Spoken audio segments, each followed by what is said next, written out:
Dahil sa kontrobersyal na flood control project sa bansa, pinag-re-resign ng ilang mambabatas si Department of Public Works and Highway Secretary Manuel Bonoan. Taon nang sinabi ni Bonoan sa panayam ng unang balita na ipinauubaya niya sa Pangulo ang pasya kung mananatili pa siya sa pwesto. May unang balita si Mav Gonzales.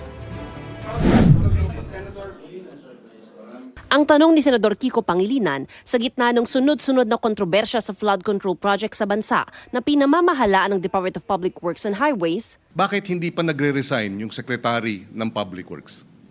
dagdag ni Senador Win Gatchalian, dapat magkusa na si DPWH Secretary Manny Bonoan. Mahirap imbestigahan sarili mo, walang lalabas yan. Tingin ko out of delicadeza, dapat gawin na yan.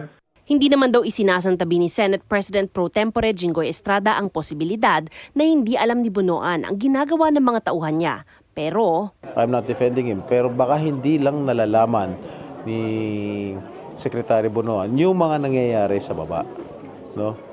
So hindi naman niya mamomonitor yan eh, no?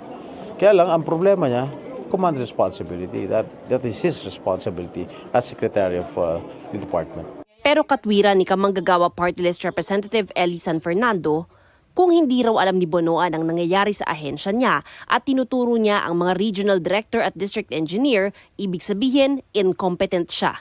Kung alam naman daw ni Bonoan ang mga maanumalyang proyekto at wala siyang ginawa, kurakot siya. Kaya hiling niya sa Pangulo, sibakin na ang kalihim. Kayo na po ang nagsabi, galit na ho kayo. Kami rin po ay galit na dahil pera ng mga manggagawa at ordinaryong Pilipino ang pinag-uusapan dito. At sinong ahensya ba ang nasa ulo na niyang mga maanumalya na flood control project? Hindi pa DPWH? Kaya sa'yo, Secretary Bonoan, kung may kaunti pa na kahihiyan dyan sa katawan mo, have the courtesy, umalis ka na dyan, bumaba ka na sa pwesto mo. I think ang delikadesa naman po dito is actually hindi lang po naman flood control project ang aking sinusulong dito sa DPWH ko. Napakarami po yung other big project that would warrant my kwan po ngayon dito. At as I said, gano'n po, I leave it to the President po. Anong niya, decision po nila.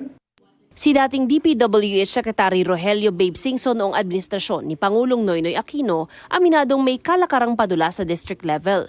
Sinabi daw niya dati kay dating Pangulong Aquino na pabayaan na ang 10% parte ng mga nasa baba. Admittedly, may mga pangangailangan sa district level. Pero sa ngayon, grabe na raw ang sitwasyon. Na-bastardize ng doble-doble. Dagdag pa niya, nag-iwan ng Administrasyong Aquino ng 351 billion peso flood control master plan pero hindi ito inaksyonan ng mga sumunod na administrasyon. Hinihinga namin ng pahayag ang mga sumunod na DPWH Secretary noong Duterte administration. Sina ngayon Senador Mark Villar, Rafael Yabut at Roger Mercado. Sabi naman ng palasyo, wala silang natanggap na flood control master plan mula sa Duterte administration. Tinanong po din natin si Secretary Bonoan kung na-turn over ba itong mga sinasabing master plan. Sa kanyang pagkakaalam at sinabi po sa atin kanina ay wala rin po siya natanggap. Walang natanggap na turnover mula kay then Secretary DPWH Secretary Mark Villar, si Secretary Bonoan.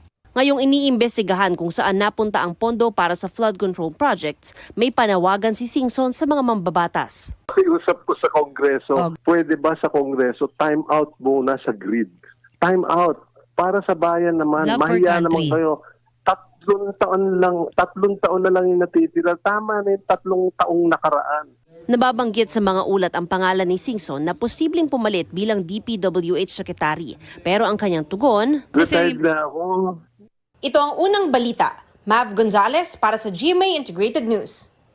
Igan, mauna ka sa mga balita, mag-subscribe na sa GMA Integrated News sa YouTube para sa iba't ibang ulat sa ating bansa.